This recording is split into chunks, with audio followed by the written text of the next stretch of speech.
Hi, good evening, everyone. I'm going to read two passages from the book. The first passage describes how Dr. Tendulkar met Thea von Harbou for the first time in Germany. If anybody has the book, it's page 67. On the evening in question, my father said he found himself outside Thea's house. Nervously, he rang the doorbell, wondering how he had allowed himself to get talked into coming to this place. He had come straight from work and couldn't entirely explain what he was doing there, nor could he possibly conceive of what he might say to her. He waited patiently until the door was opened. A middle-aged woman stood in front of him, dressed in black. Tendulkar was a bit confused. This wasn't what he had imagined Thea would look like. "Frau Harbou, I am Ayi Tendulkar," he said. He extended his hand to greet her, but instead of a reciprocal gesture, the woman asked him to enter the drawing room. The drawing room held a collection of carpets, rugs, masks, wall hangings, and figurines from all over the world. He turned around as if to make polite conversation about the artifacts when the woman spoke. "Please do sit down. Frau Harbou will join you shortly. I am her secretary. She is expecting you." Tendulkar felt a little foolish at having mistaken this middle-aged secretary for the renownedly beautiful Thea. He sat down, a little intimidated by the plush interiors. The walls were lined with art. There was an abstract painting by the Austrian painter Egon Schiele. The room was warm and sensual, the windows draped with heavy silk curtains. Cushions of embroidered silk were strewn upon the sofa. There were Japanese masks, Siamese temple flags, and Chinese sacramental vessels, a grand piano, and an expanse of bookshelves. A huge Tibetan carpet replete with fiery dragons and cryptic symbols hung on the wall facing him. From a distant kitchen, the aroma of hot, freshly baked cake wafted through the entire drawing room, whetting his appetite. Tendulkar was lost in his observations when Thea entered. She wore a blue dress that ended at her knees. It was a crisp shade that brought out the light blue color of her eyes. A small black terrier followed her every move and then went straight to Tendulkar, sniffing him suspiciously. Tendulkar stood up immediately. Thea stretched out her arms and surprised him with a warm, friendly hug. "Herr Tendulkar, I feel like I already know you through your many articles on India. Welcome to my home, and thank you for the honor," she said. They sat down on easy chairs facing each other. Tendulkar felt a little out of place. He became conscious of his frayed collar and his general disheveled look. Sensing his discomfort, Thea made a lot of small talk until finally they slipped into conversation, and even the black terrier decided that the guest was harmless and started to ignore him. "Conrad has been telling me a lot about you. He really values your friendship," said Thea. "He's also been telling me about the current developments in India, and I must say I'm fascinated by all he tells me. India, the sleeping giant, finally awakens. It is no longer the mystical land of snakes and magicians. I'm very interested in hearing about Mahatma Gandhi.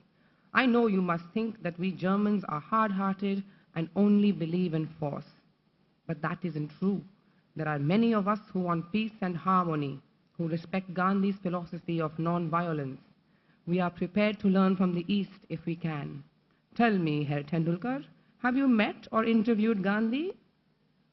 Tendulkar was impressed with Thea's impeccable English. Although her German accent was quite strong, he had expected her to be older.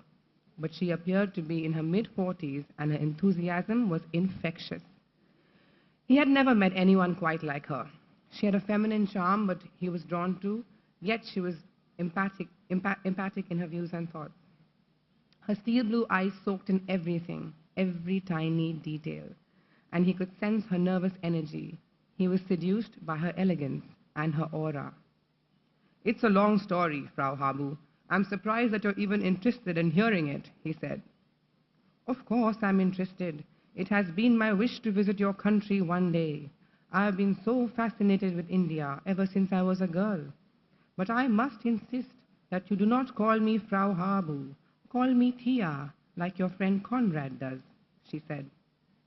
Thea was 17 years older than Tendulkar, but when they both looked at each other, it was as though any difference in their age and background had dissolved. Thea, it would be my honor to call you that. Please call me Ayi. My first name is actually Ganpat, but Germans find it too strange. Though initially Thea had seemed little distant, she now appeared warm and affectionate. She spoke very little about herself, never mentioned how successful her career as a scriptwriter had been. She seemed like the perfect hostess, domestic, maternal, sophisticated, and sensitive. The maid brought in tea and an assortment of cakes and sandwiches. His hands trembled as he drank his tea. She watched him intently, and realizing he was hungry, she piled pastries and sandwiches on his plate while eating very little herself. Tendulkar told her about his experience in Sabarmati Ashram as a young boy and the impact that Gandhi had on the freedom movement. Tell me more, Ayi. How on earth have you managed to survive for so long in a country so far removed from you, dear India? She asked. Tendulkar told her about the time as a student in Göttingen University, where he studied during the day and worked in a factory at night. It was a Herculean task working on a PhD while also holding a job. From what he told her, he was fluent in both German and French. His manners, too, were impeccable. He didn't seem like a foreigner and wasn't clumsy or starstruck around her, as most people were. She was surprised by how suavely he carried himself and the elegance with which he spoke. She was drawn to him. He was handsome, though, not in the Germanic way that she was accustomed to. All in all, there was something very sincere about him. She told him she recognized his ambition, his deeply rooted desire to achieve something in his life. She invited him to stay for dinner, during which he continued talking about his university days. Initially, Professor Schubring helped me out. He later became my father-in-law. Tendulkar noticed Thea's eyebrows lift at this and quickly explained. His daughter and I were both students in the same class, and we were married for a while. Were married? Thea inquired with a bluntness that Tendulkar found attractive.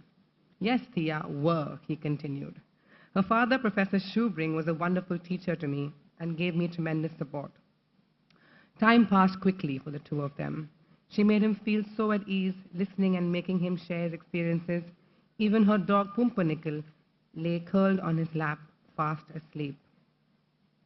A few weeks after the successful evening, Thea left on an official film promotion tour. She traveled all over Germany, made stops in several cities, and was gone for weeks. Tendulkar missed her badly and decided to make sure there were always flowers to greet her in every hotel room she was scheduled to stay in. She rang him up the first time she received the flowers. By the time it had happened 6 times, she was completely overwhelmed. His kindness and attention left her speechless.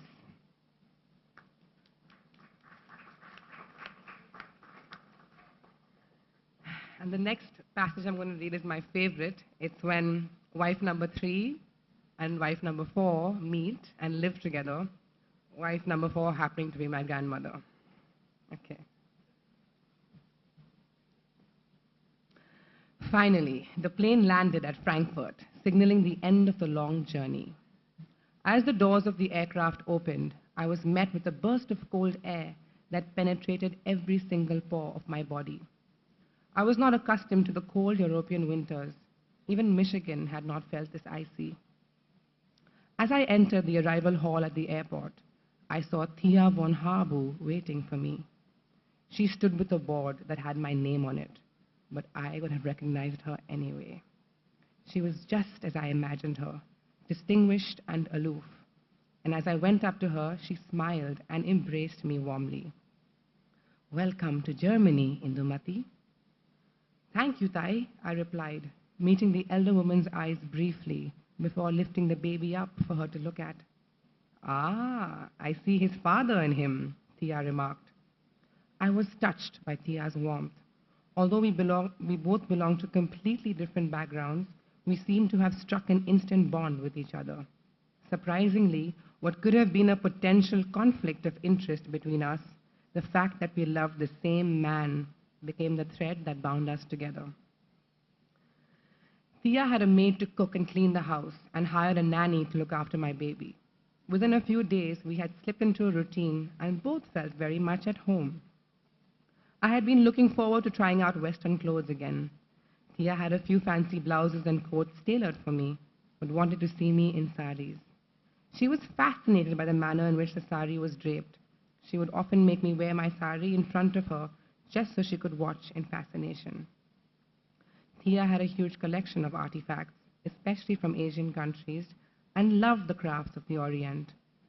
I felt so much empathy for this wonderful German woman who had helped so many people and came to admire her more every day.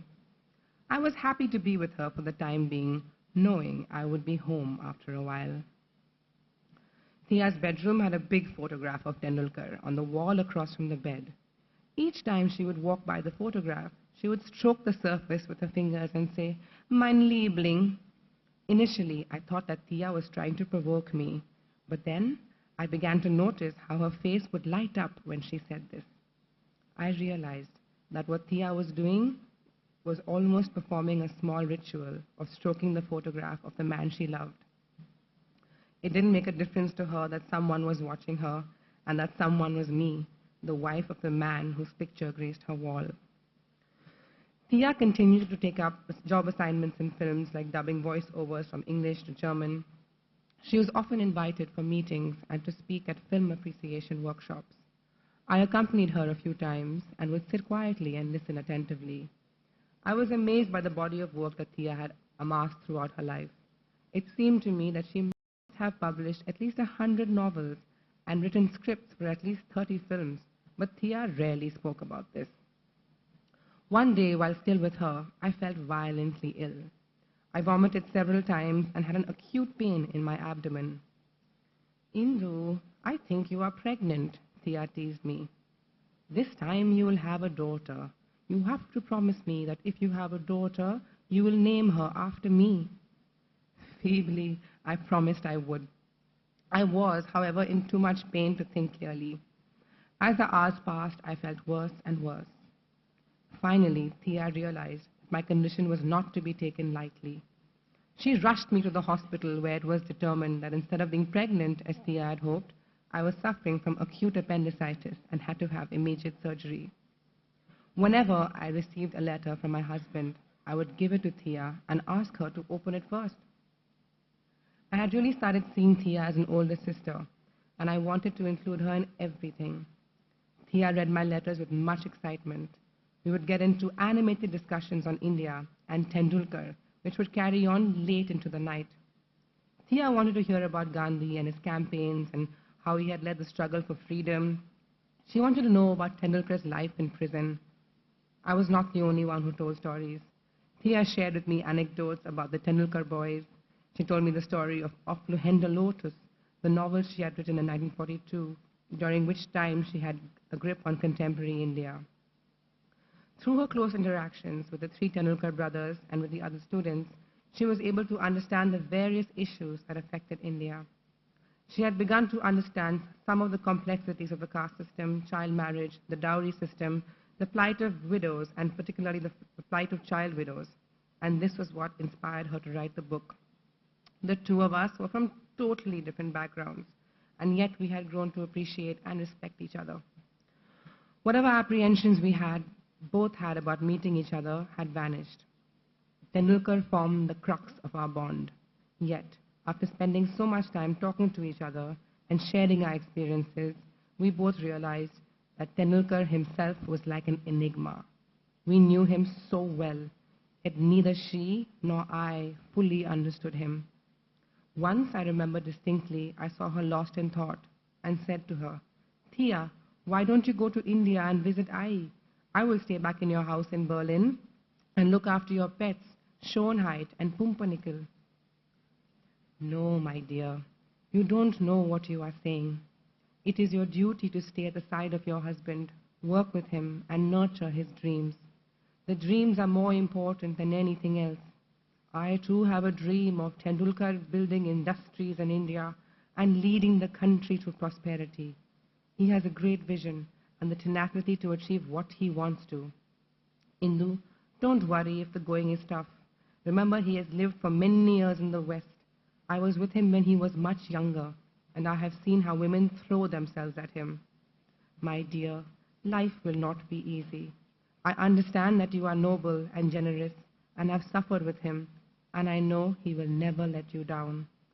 Don't worry. Stay by him shoulder to shoulder. I am old now. This December I will celebrate my 65th birthday. I have had a good life.